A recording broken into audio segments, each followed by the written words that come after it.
한국갤럽 정당별 지지도 한번 여론조사 보여드리겠습니다.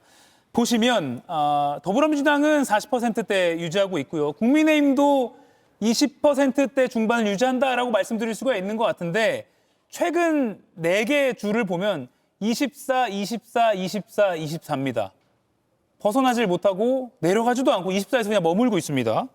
이대로 가면 2018년 민주당이 압승했던 그 지방선거가 재현되는 거 아니냐 이런 예측도 나오고 있습니다. 또 장동혁 대표 스스로가 리스크로 좀 작용한다는 그런 분석도 나와서요. 두 분께 한번 전망 들어볼게요. 먼저 강성필 대변인님. 일단 2026년 내년 지방선거는 지금의 구도로 변하지 않고 흘러간다고 하면 2018년 지방선거와 상당히 비슷한 구조에 빠져 있다. 예. 즉 국민의힘에게는 상당한 위기가 될 것이다라고 하는데 저는 이제 이거 한 4가지 정도로 보고 있어요. 예. 첫 번째 같은 경우는 뭐가 비슷하냐. 그러니까 2018년에도 박근혜 전 대통령과의 관계를 절연하는데 상당히 애매모매했습니다. 물론 그때 처음으로 탄핵을 당했기 때문에 그랬을 수도 있다고 봐요. 하지만 지금의 상황도 사실 윤석열 전 대통령과 제대로 된 절연을 못하고 있던 게 가장 큰 점이고요. 예. 같이 비슷한 점.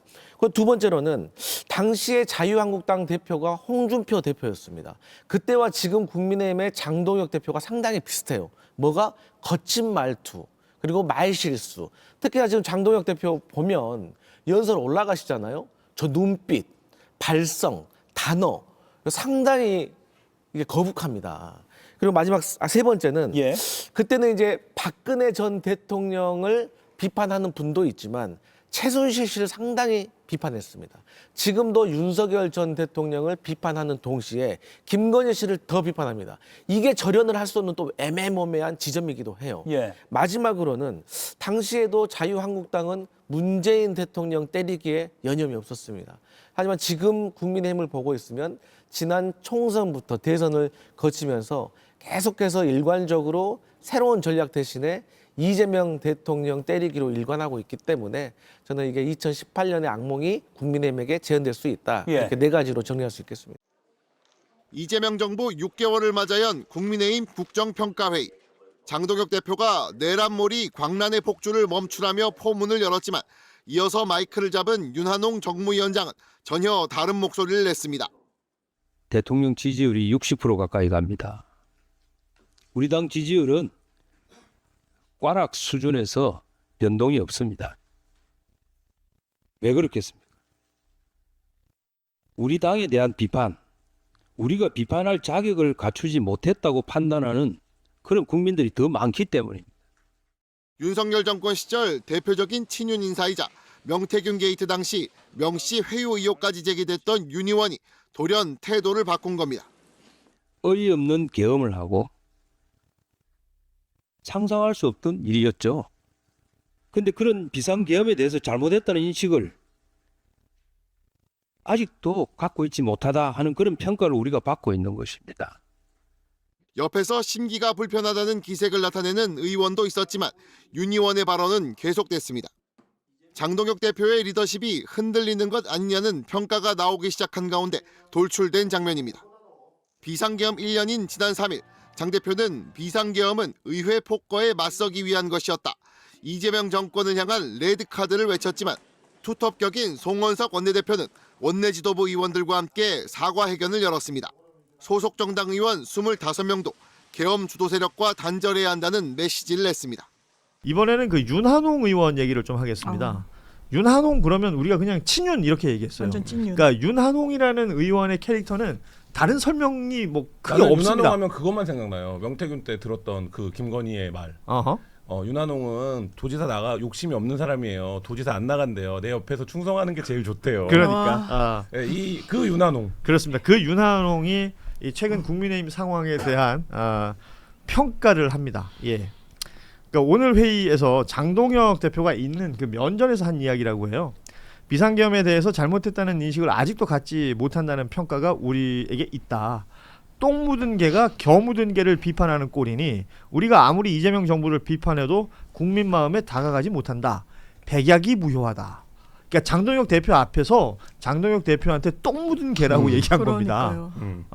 윤한홍은 지금 이 타이밍에 왜 이러는 걸까요? 장동혁 체제로 선거를 못 치른다라는 판단이 선 것 같아요. 그러니까 이게 찐윤이냐 아니냐 이런 거를 떠나서 이 당에서 어쨌든 뭐 윤한홍이 훨씬 더 가까웠던 사람이죠, 윤석열과. 근데 그런 뭐 이제 윤석열은 없는 거고 하니까, 근데 결국에는 이 당의 중진이라고 불리는 사람들이 그냥 어쨌든 대안이 없어서 장동혁을 두고 봤는데 12.3 1주년을 계기로 해서 장동혁으로는 선거가 안 되겠다 이 판단을 한 거고, 예. 그러면 장동혁 대표가 뭡니까? 뭐 이 당에 지분이 있습니까? 아니면 뭐 자기를 지지하는 세가 두텁습니까? 아니면 뭐 대중적으로 지금 본인은 여론조사 1위 나온다고 하지만 뭐 장동혁 대표가 중진들이 보기에는 그냥 잠깐 세워놓고 가는 간판이었던 거거든요. 그러니까 1.5선 정도일 것이죠. 네. 예. 그렇다라고 보면 이제 저는 뭐 간판가리의 빌드업이 시작이 됐다 이런 차원에서, 그러니까 이게 지금 언론의 관심은 프레임은 찐윤들이 어떻게 장동혁을 공격해 이런 건데, 그게 아니라 저는 12.3 이후에는 이제 뭐 송원석도 마찬가지고 국민의힘에서 장동혁 체제로는 좀 어렵겠다 이런 판단이 내려진 게 아닌가 싶습니다. 한 달 정도 전부터 좀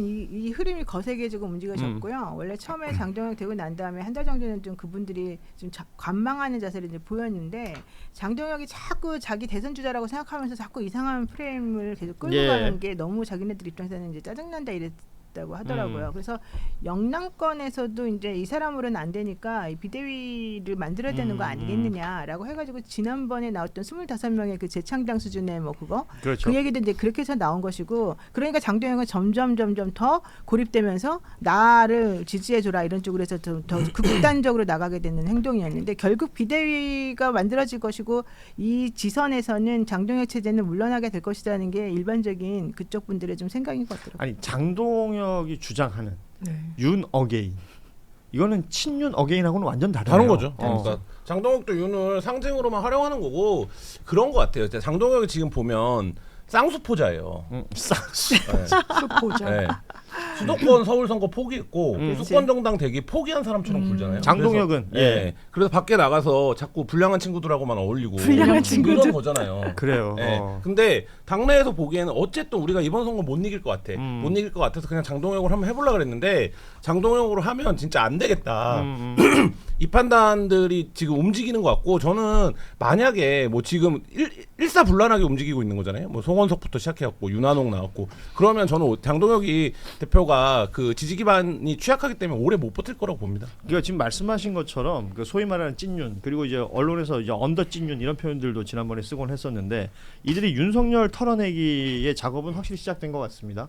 윤한홍 의원도 윤석열이라는 인물 자체가 이제 외부 스카우트 인물이었다, 이 표현을 하면서 우리하고는 큰 연결고리가 없다, 계엄도 우리하고 사전에 얘기 안 했었다, 이 얘기를 이제 공개적으로 하기 시작하는 거예요. 그러니까요. 그러니까 이런 것들은 뭐 확실히 손절, 그리고 지방선거 지금 이제 빌드업 시작, 뭐 이렇게 평가하는 게 맞을 것 같아요. 그런데 그렇죠. 저는 윤한홍 의원이 이런 말 할 자격이 있나 좀 의문이에요.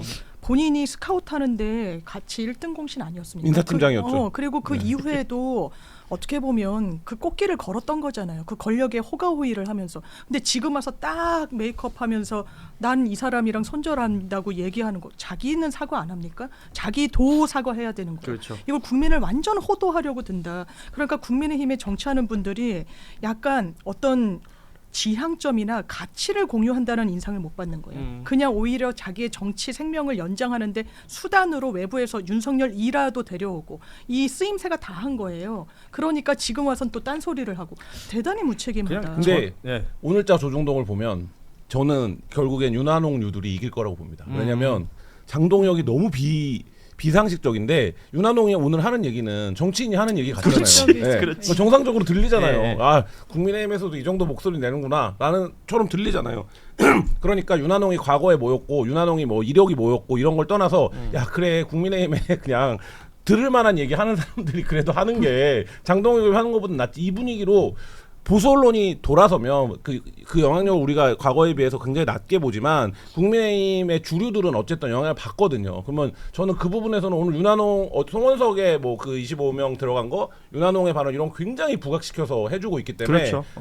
세탁하고 아마 뭐 돌아가는 데는 아니 근데 윤한홍은 사실 명태균 관련해가지고 이름이 제일 많이 나오는 사람 중에 한 맞습니다. 명이에요. 지역구가 창원이에요. 그래가지고 현실적으로 이 윤한홍이라고 하는 사람이 그 안에서 무슨 일을 했는지를 우리가 돌이켜보면 다들 깜짝 놀랄 정도일 텐데, 이제 문제는 실제 이 사람이 이렇게 말하면서 정상적인 것처럼 보이지만 그 지난번에 계엄 해제할 때 의결 당연히 안 했죠, 예. 이분. 앞으로도 아마 안 한다고 안 하죠. 했을 거예요. 왜냐하면 지금 MBC 좀 이따 말하겠지만 MBC 이번에 취재했던 내용이 있습니다. 그 그러니까 내용 당시에 관련해가지고 계엄 해제 표결에 참여하지 않았던 90명 정도의 국민의힘 의원들을 한 명 한 명 다 찾아갔더라고요. MBC가 이번에. 한 명은 못 찾아갔어요. 예, 그러니까 찾아가서 수감 중이라. 다시 물어봅니다. 권성동. 다시 물어봅니다. 이게 다시 표결의 90 명에게. 타이밍이 온다면 어떻게 하겠느냐. 지금 화면에 나가지만 참석하겠다라고 얘기한 사람 7명이고요. 대부분의 사람들은 나한테 왜 이래요.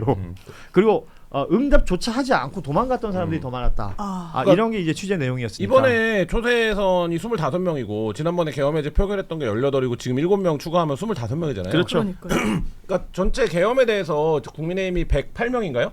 109명인가? 107명. 지금 107명이에요? 107명. 네, 지금. 그런데 그 중에서 한 25명 정도, 20% 정도만 계엄에 대해서 여전히 그거 하는 거고 나머지는 그러니까 그 얘기를 안 하는 거죠. 안 하고 넘어가는 저희가 거예요. 지난번에도 얘기했지만 그냥 소위 말해서 짱 박혀 있는 의원들이 더 많은 거예요. 네. 나 지금 부각되고 싶지 않아.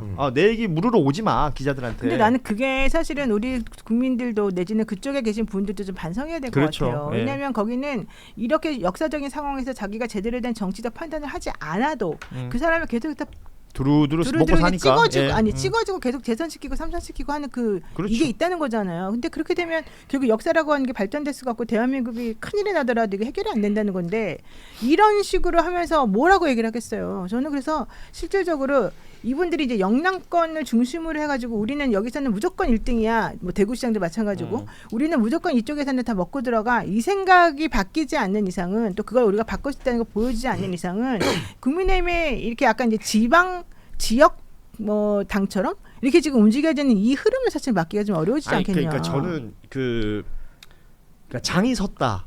이렇게 보이는 거예요. 지방선거 장이 섰기 때문에 윤한홍이라는 소위 말해 이제 언더찐윤도 뭐 여러 사람 맞아요. 있지 않습니까? 뭐 윤재우 의원도 있고 다양한 그 중진들이 있을 텐데 그 중에 윤한홍이라는 사람이 지금 총대 메고 나온 거고 네. 그 권영진 의원을 필두로 해서 그 25명이 뭐 그렇더라고요. 사과와 뭐 윤석열 절연 얘기를 했던 사람들도 매체에서 마이크 갖다 대면 제일 먼저 하는 얘기가 이렇게 가면 지방선거 못합니다. 이거든요. 그러니까 지방선거를 위한 빌드업과 지금 장이 섰으니까 이 사람들이 이렇게 얘기하고 있는데 앞서 MBC 취재 내용까지 이렇게 연결시켜 보자면 결국 국민의힘은 30석에서 40석 정도 되는 정당으로 갈 수밖에 없는 구조 아닌가 지금은. 지금 흐름대로라면 그렇습니다. 그러니까 뭐 장소니까 선거 때 되면 또 비슷한 얘기 하잖아요. 늘. 그리고 진정성이 그냥 없어. 여기 그러고 네. 보세요.